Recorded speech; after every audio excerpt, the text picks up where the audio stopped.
Ramadan is the month of the Quran. Every year, millions of Muslims aim to complete the Quran during these blessed 30 days. But how exactly can we do it? Step by step.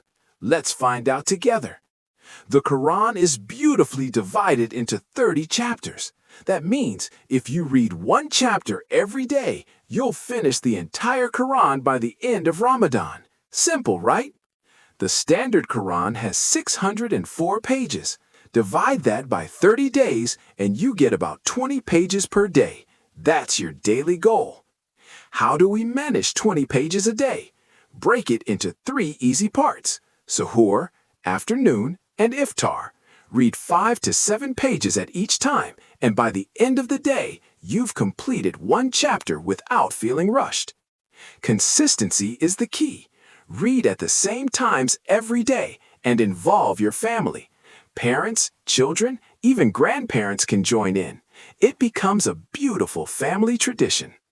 Avoid distractions. Put your phone aside and focus on the words of Allah.